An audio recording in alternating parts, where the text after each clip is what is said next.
Hi everybody, welcome back. So we are now on the third video in 3 days. I am trying to stay on top of this. It is coming out thick and fast. Obviously because Harry's book was released in Spain, 5-6 days too early. So there is so much stuff basically that's coming out. As I said, he's now done 4 TV interviews.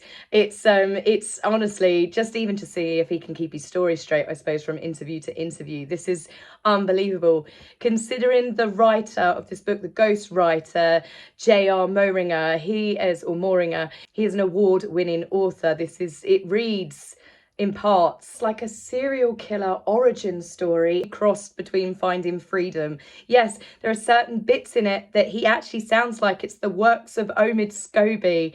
It's truly a cringe fest. I don't know how long it'll be before Harry throws him under the bus and says something like, oh, I didn't know that this was going to be put in the book. I tried to change this, or this was taken out of context. The fact that this book has reportedly been recorded by Harry for the audible version, let's see how he squirms out of this one. He's thrown Meghan under the bus multiple times. He confirms the fact that she was, in fact, very unkind to Catherine, which I will speak about shortly.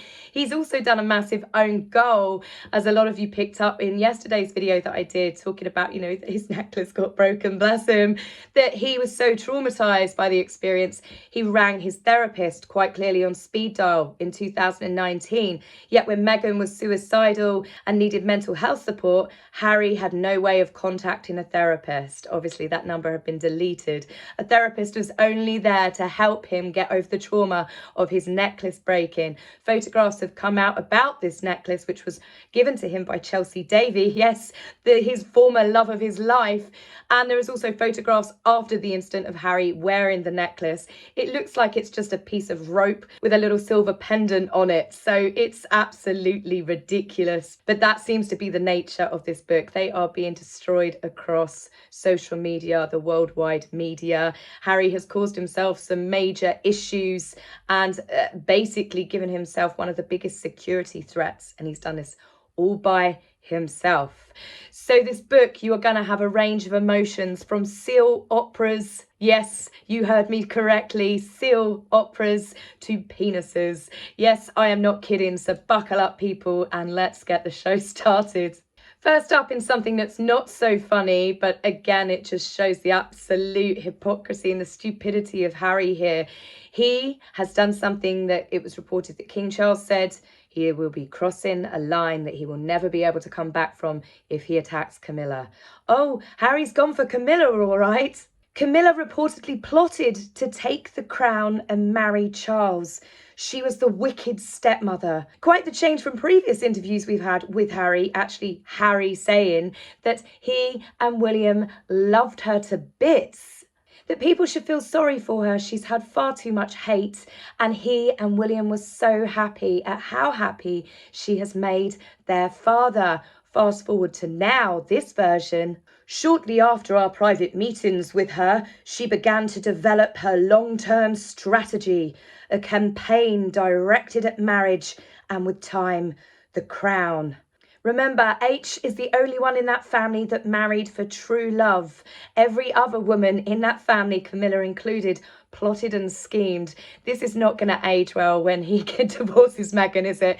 He should really take a closer look at his own marriage and how quickly his wife climbed his social ladder. She didn't just go up rung by rung. She literally went from the bottom of the greasy pole to the top very quickly. And here he is talking about his wicked stepmother who plotted and planned her way. You can see how happy Charles and Camilla are. Like William and Catherine, you can see that they truly love each other. I do not see the same, apart from a lot of fake, candid set-up moments and shots with Harry and Meghan. There are so many bits of video footage and photographs of when they don't realise that the cameras are still rolling. Harry's pettiness yet again shines through when he discusses how he met with Prince William and King Charles after Prince Philip's funeral to try and diffuse the situation between the brothers. Not only did he reveal a deeply personal conversation where Charles begged the two brothers to stop their fighting in his final years, bearing in mind this was straight after King Charles's own father's funeral when you're absolutely at your most vulnerable, and Harry is sharing personal details of this conversation. But his pettiness, unbelievable. He actually has the cheek to turn around and say, William's baldness was alarming, more advanced than mine. Any resemblance that Willie had to my mother, obviously Diana, had faded with age. I mean, that's a pretty vicious and childish way to talk about your brother. I always stay away from comments about anyone's baldness because, like a lot of things that happen with women as we age, it can't be helped. But Harry's pettiness of bringing up his brother's baldness, you've got to say pot, kettle, black, sunshine. Has he seen the aerial view of his head since he got married to Meghan? But the way he talks about his mother's looks in William have faded. It's this unhealthy obsession and possession that he has over his mother, and it is seriously the stuff of a therapist's couch.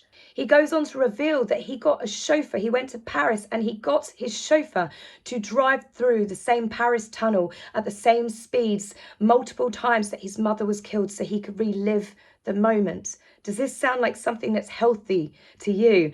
It certainly doesn't to me. Sure, everyone needs closure in their own ways, but this is absolutely shocking to me that you would want to relive that over and over. Couple that with one of the most bizarre excerpts that I've ever read in any book, that Meghan left her pregnancy test. This is when they were trying for Archie, and she left the pregnancy tests next to Harry's bedside table where he had a blue box with his mother's hair in it.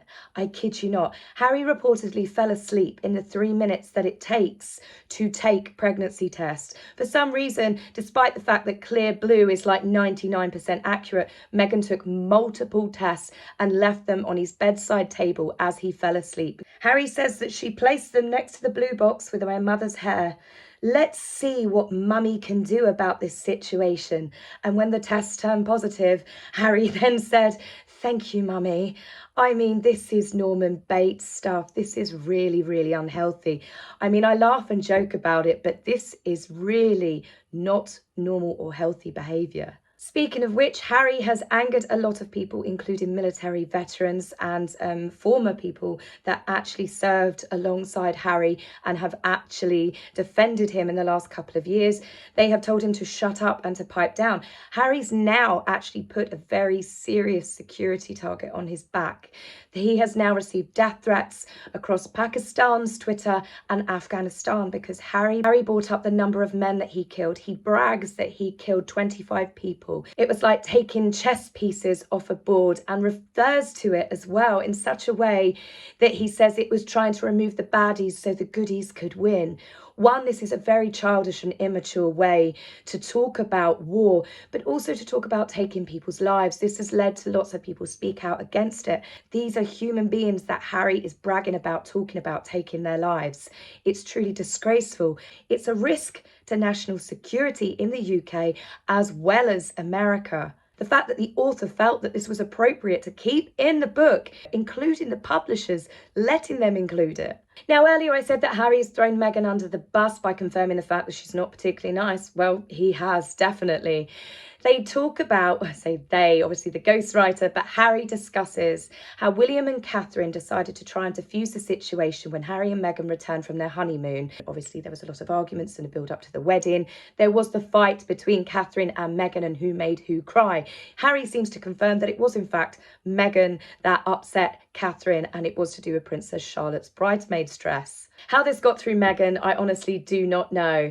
So Catherine and William, being the bigger people, decided to invite them to their flat in Kensington Palace to diffuse the situation. The couple started discussing what had happened, and Meghan rudely turned around and said to Catherine that it's obviously her hormones and her baby brain that was affecting, her emotions. Ali in the comments section made a very good point. That's like someone saying to you, oh, have you got your period? It's that level of condescending and patronising and completely uncompassionate in every way towards a woman who had recently given birth postpartum, matter of weeks at the time that this all happened, 3 children under the age of 5 years old, yet the world was meant to coddle Meghan on her pregnancy. Anyone that dared say anything, but here she was being absolutely vile towards Catherine. Now, Catherine reportedly stood her ground and said, I don't know you well enough to discuss my hormones. To which Meghan then retorted, this is in Harry's own words, I talk to all my friends this way. Now, bearing in mind, they are in Catherine and William's home. They have been invited over to diffuse the situation. Catherine has said to Meghan, don't talk to me that way about my hormones. You, being Meghan or a normal person, should have turned around and said, I'm sorry if I offended you. I didn't mean to. I do talk to my friends this way. No, she was incredibly confrontational, going, well, I talk to my friends this way, so you just have to deal with it. So William then got involved, apparently turned around and said to Meghan, you do not speak to my wife this way. Good for you, William, standing up for your wife, not running into the kitchen crying as your necklace was broken. So this then led to Meghan saying, get your finger out of my face. The couples then hugged and departed. I mean, it really doesn't make sense. The only thing that does make sense is Meghan was indeed incredibly rude, and she was the one that upset Catherine, because Harry does go on to say, as he gives more away than he realises, Meg said that she had never intentionally done anything to offend Kate, and that if she had, she begged her to let her know so she could avoid reoccurrence. Talk about an own goal. So it was Meghan that upset Catherine. Nice one, Harry. Thrown your wife under the bus yet again. But as I said, he gives away more than he's obviously realised here, because he said that Meg said this happened. So Harry, you are confirming the fact that you just hang off of everything your wife says and believe it to be the gospel truth.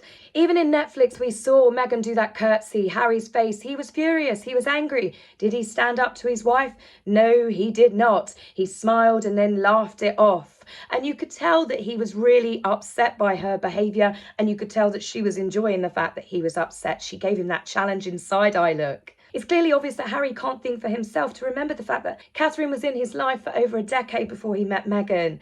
The fact that Catherine was friends with all of his former girlfriends. They were incredibly close.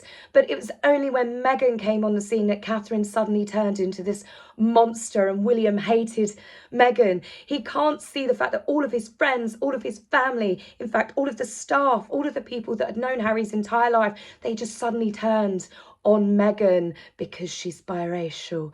He just can't line up the dots himself, can he? He clearly doesn't have a single brain cell between those ears, and as it would happen, he doesn't have a brain cell between his legs either. So hold on to your stomachs, people. I am giving you fair warning here. Put down your coffees, your breakfast, your lunch, because you are going to need to hang on to your stomachs for this one. Harry decides to tell the world how he lost his virginity at 17 in a field behind the back of a busy pub with an older woman, a cougar, okay? But it's the way that he tells the story. She was an older woman that liked macho horses. She treated me like a young stallion. I mounted her quickly. She spanked me on my arse, then sent me on my way. Just what can you say? What can you say? I know I feel dirty saying it myself.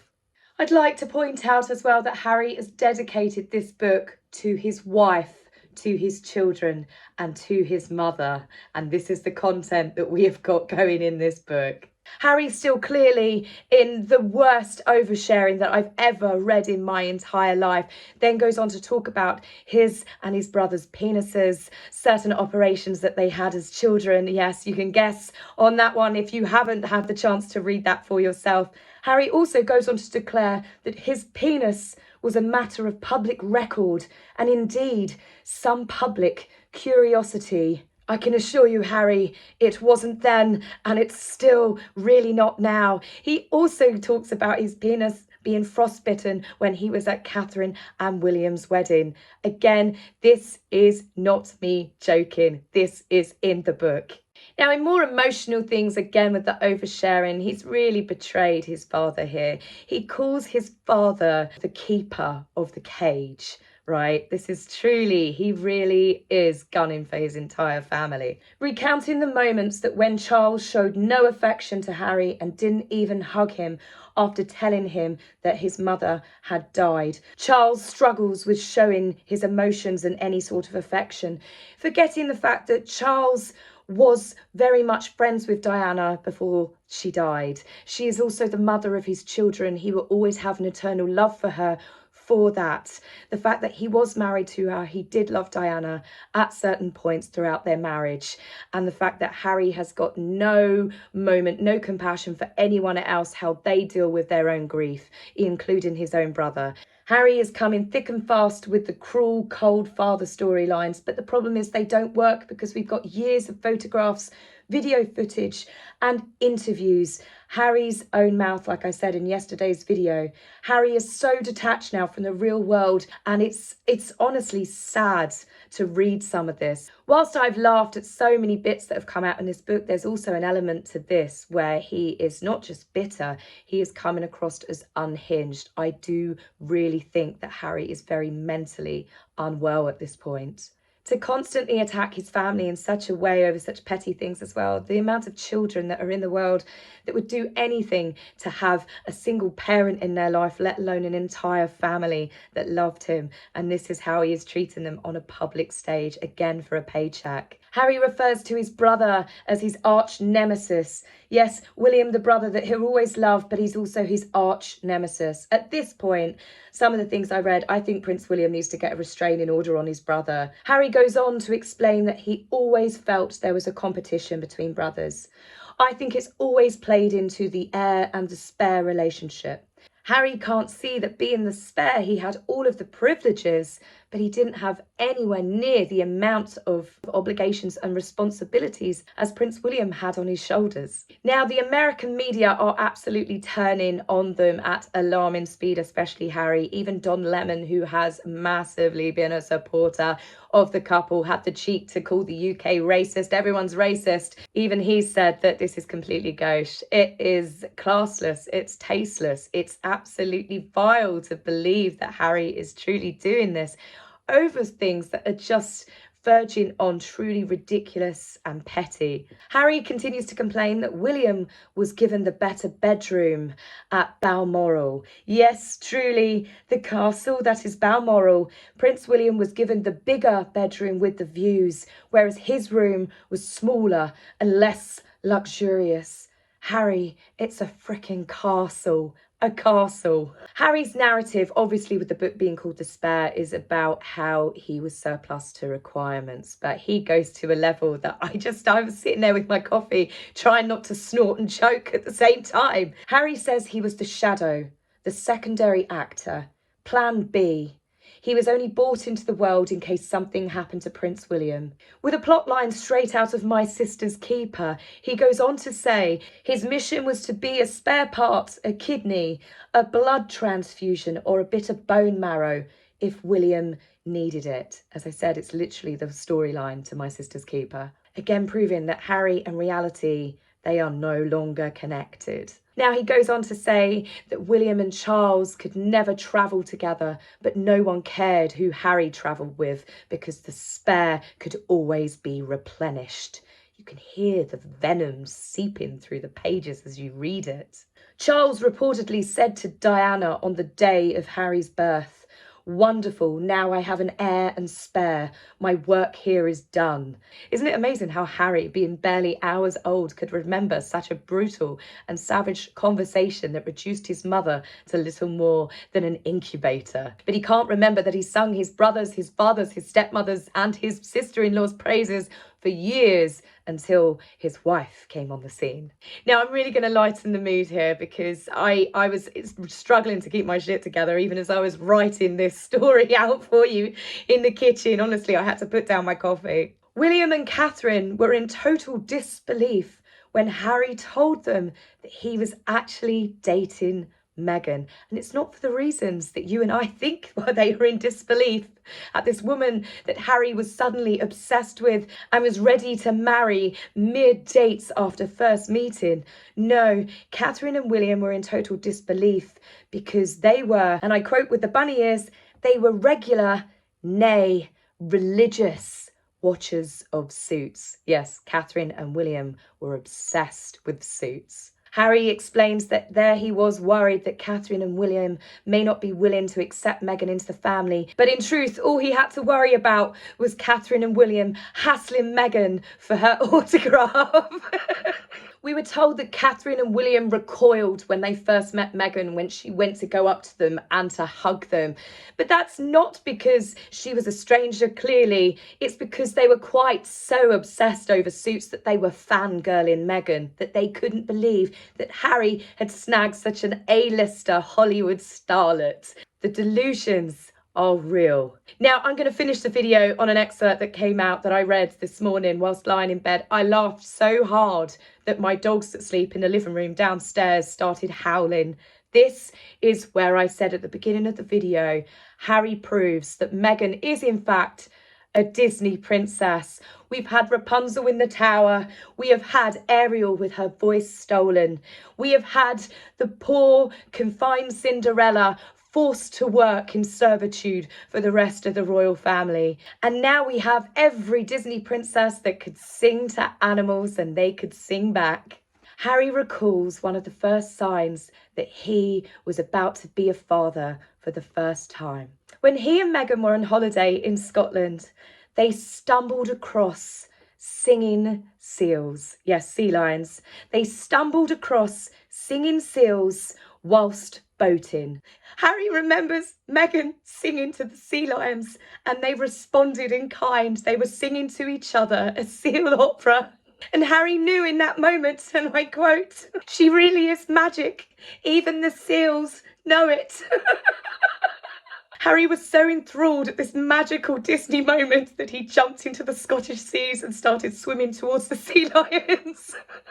He was later told that it was a bad idea because the Scottish seas are full of killer whales, right?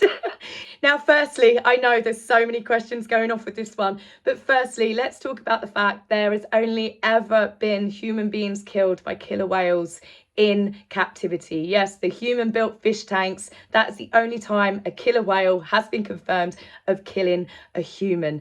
This, however, could have been the first time a killer whale died of acid reflux as it tried to swallow the incredibly salty prince. I mean, he just tore off his top and jumped into the Scottish seas and swam towards the sea lions. But they only said it was a bad idea because of the well-known famous Scottish killer whales. Honestly, I don't know whether to laugh at him, whether to feel pity for him, or whether to sign up an online petition to have him put in a secure mental unit at this point. This book is truly unbelievable. So many of us are reading it going, this must be satire. This has got to be satire. This must be a parody account. It's not. He has truly outdone himself, and this is only the beginning of the excerpts being leaked. So I will leave you to digest what we have discussed today, and I will be back with you soon. I'm probably not going to work over the weekend because it's the weekend and it's time to spend time with my husband and my dogs. But I will see you very, very soon. Take care for now. Bye. If you would like to buy me a coffee, please go to my About page and click the link. Love, Taz.